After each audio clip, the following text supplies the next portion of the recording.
Hello friends, today's theme of the lecture is Hindi cinema and religious tourism. And as we are aware that how cinema has definitely contributed to various kinds of messages which are communicated in the society,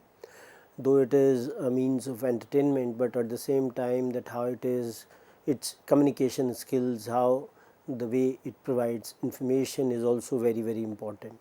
So in that context, when we see that how religious tourism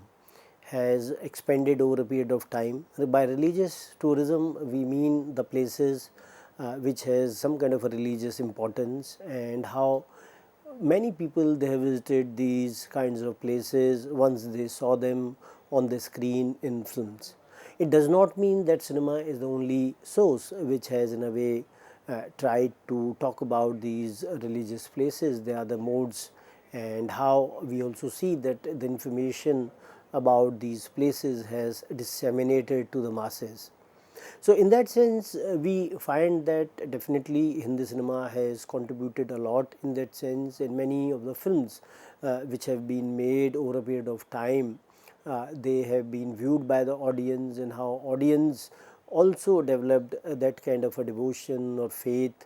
or they could secure those means by which they went to these religious places. One of the classic examples in the recent times is that how so many people they visited the Kumbh in Prayagraj, and apart from that we also find that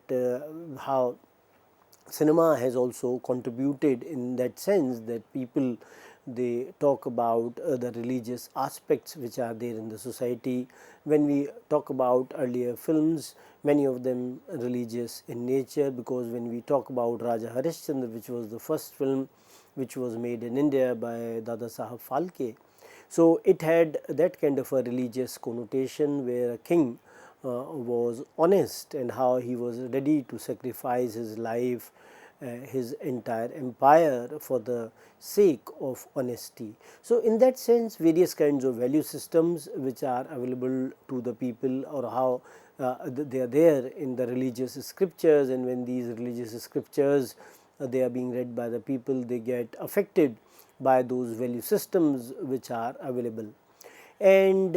in the same context, we also find that before India became independent, or during the colonial period when India was being ruled by the British rulers, we find that how so many religious films in the initial period they were being made. And one reason was in the framework that how because initially we find that it was a silent cinema, because talkies came in 1931. So in the framework of the silent cinema, we find that initial films which are religious and devotional in nature, they were being made.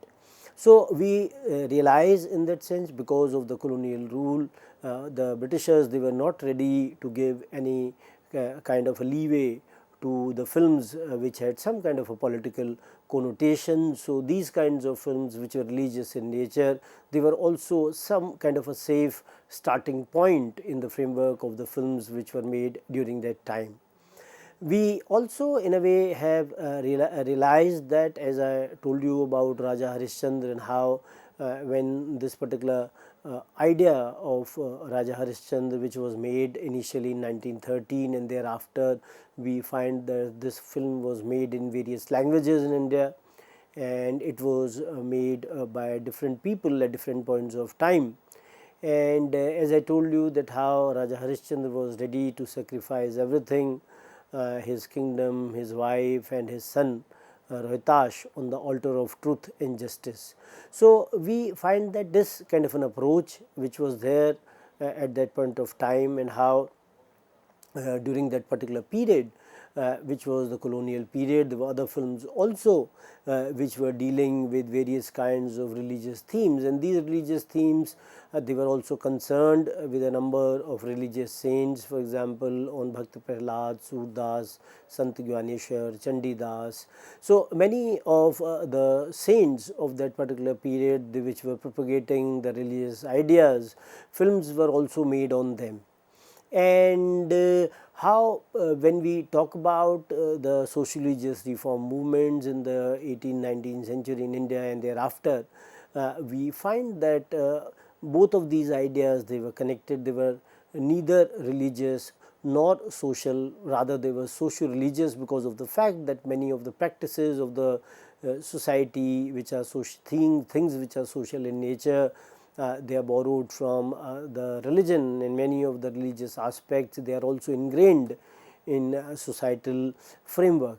So, we find that some of the scholars, one of them Nasreen Munni Kabir, has argued that almost all the filmmakers in India, they admit that religion has had a profound influence on their country's cinema.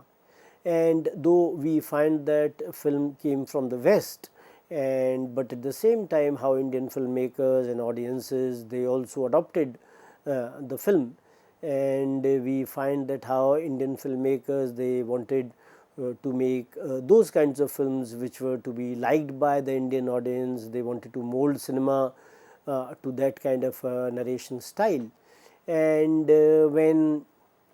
Dada Saheb Phalke, he got inspired to make films, he was watching a film, The Life of Christ, and he wanted to show the Indian images to the Indian audience in that sense, and he felt that he should make Indian films which are rooted in the Indian culture. And when he felt this kind of a desire, and he did not have those kinds of resources to make a film, and in those times, even when films, they were being shot, they had to be taken to London so that they could be washed, they could be processed that way. So we realized that the technology was not available, and even if it was available, then you needed a lot of resources. And Dada Saheb Phalke had that kind of a vision, that he felt that how Indian audiences will be able to connect with the cultural and the spiritual traditions through the cinematic medium. And when Dada Saheb Phalke was asked about his inspiration in that sense, then he said that when he saw that film, The Life of Christ, and how when he got impressed by this particular film, and he wanted to show the Indian images to the audience in that sense, and when he felt that when these kinds of images of Krishna and Ram and other Hindu divinities, they will be shown to the Indian audiences, then the Indian audiences will be able to connect with them in a cultural manner. And that way we find that he had that kind of an attraction, and because of which he saw the film again, The Life of Christ, and he had some kind of ideas in his mind that how he will in a way go through regarding what was to be done in terms of Swadeshi filmmaking. And this idea of Swadeshi was also liked during that time by some of the national movement leaders like Tilak, Bal Gangadhar Tilak, who also wrote in his newspapers about the contribution of Dada Saheb Phalke, as well as the films which were made by Dada Saheb Phalke. So Tilak was also in a way supporting this kind of a cinema, and he at the same time, Dada Saheb Phalke was also thinking that whether how the Indian audiences will be able to see the Indian characters. And he also in a way realized that when Phalke was thinking on those terms, then we also in a way realized that the initial aim of Indian cinema was not just entertainment, but also to portray the Indian religious and devotional traditions and cultural values, because this is how Phalke felt when he was seeing The Life of Christ, which was comparatively an alien film to him because it was rooted in the Western culture. And so he felt that it was very important that such kind of films which are rooted in the Indian traditions, they needed to be made. And he also felt that how the religious beliefs and the historical heritage of the Indians, that should be brought to the Indian screen. And in that particular framework, we find that how religious tourism has also been an important cultural and economic activity in India for centuries, with its ancient heritage and diverse traditions and so many pilgrimage sites which are there in India. And scholars like Kiran Shinde has argued that pilgrimage and pilgrimage sites have existed in India since the ancient times, and the holy places are nearly 2000 and maybe more. So, if you take the statistics from the various tourism surveys, or the government of India, which is also conducting some kind of surveys, we find that how domestic tourism survey conducted by the Ministry of Tourism, Government of India in 2002, over 10 crore people visited religious events, temples and pilgrimage sites every year. And we also see that how over a period of time domestic tourism has also increased. And another survey by the National Council of Applied Economic Research in 2003 also revealed that 40 of the 50 most visited destinations in the country are of religious importance, while 8 of the 10 top are pilgrimage sites. So, we find the importance of such sites which has some kind of religious appeal to the masses, those who are traveling to these regions. And we find even when Indians, they are traveling to different parts of the country, we find that they make some kind of a point that they visit the religious places of that particular region where they are visiting. And I think in every part of India they are able to also locate some very good temples which have some kind of architectural traditions which are associated from the earlier times. So, that has been one of the concerns where we find that how religious tourism in that way has helped the tourism sector as well as the economy in that context. And when we see the estimated number of devotees to these was extremely high, we find that 2.3 crores to Tirupati, 1.82 crores to Puri, 1.7 crores to Vaishnav Devi, 1.1 crores to Haridwar and 0.83 crores to Mathura Vrindavan. So, we find that these kinds of figures where we find that so many people, they are visiting these regions, and they are visiting these regions because of the religious appeal and the kind of faith which they have with regard to visiting these places. And when we find that the various kinds of data which have been given by the government, for example, in 2023 Ministry of Tourism stated that the number of domestic tourists visiting pilgrimage sites in 2022 was 143.3 crores, and the number of foreign tourists visiting India was 66.4 lakhs. So, in that sense we find that how tourists, they are going to all these regions. And apart from that, there was another data which was given in the framework of the domestic tourists in 2021, and that was again very high. And we find that the income figures which have also been given with regard to domestic tourism, they also remained high in that sense that so many tourists, those who are visiting these places, they also gave boost to the tourism sector of that particular region. And when you talk about the earnings which are there because of the tourism, we find that in 2018 tourism generated an income of 194,881 crores, which increased to 211,661 crores in 2019. In 2020, due to the COVID-19 pandemic, this income fell to 5136 crores,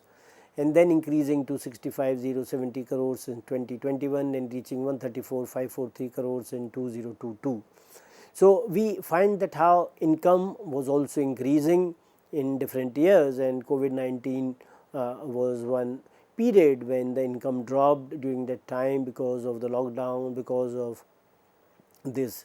dreaded disease. People, they were not even allowed to go out of their homes many a times, and people, they were also scared to visit the other places. So, in that context we find that the travel of the people, the number of the people, those who were traveling to these places, it got dropped.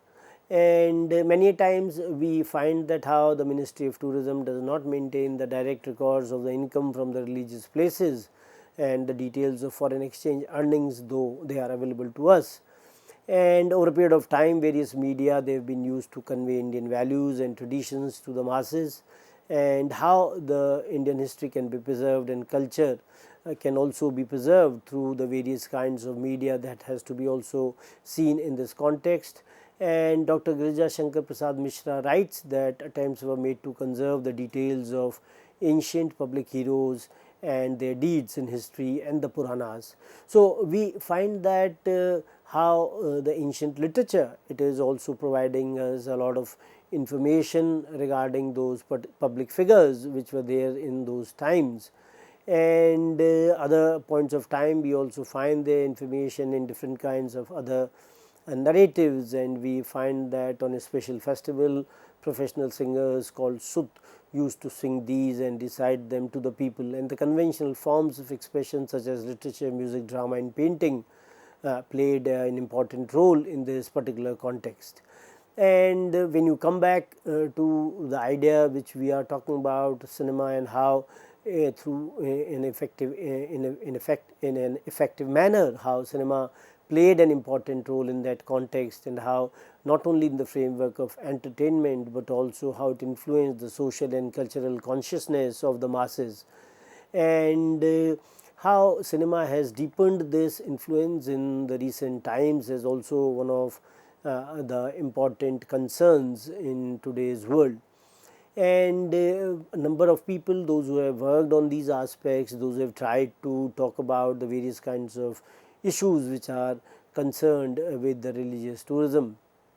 And we realize that many times we say that how a picture, when for that matter Nitin Mittal and Anjana Swami have argued that a picture speaks 1,000 words but a video speaks 1,000,000 words. So, this statement is relevant to reflect the influence of Hindi cinema, that how audiovisual medium is playing an important role, and it should not be seen only in the framework of a film industry but also as a global cultural force which is reaching billions of the fans worldwide. The devotees, they are also able to see those kinds of films, and we find that how cinema definitely has played an important role in this particular context. And we also see that how when you are talking about the audiovisual medium,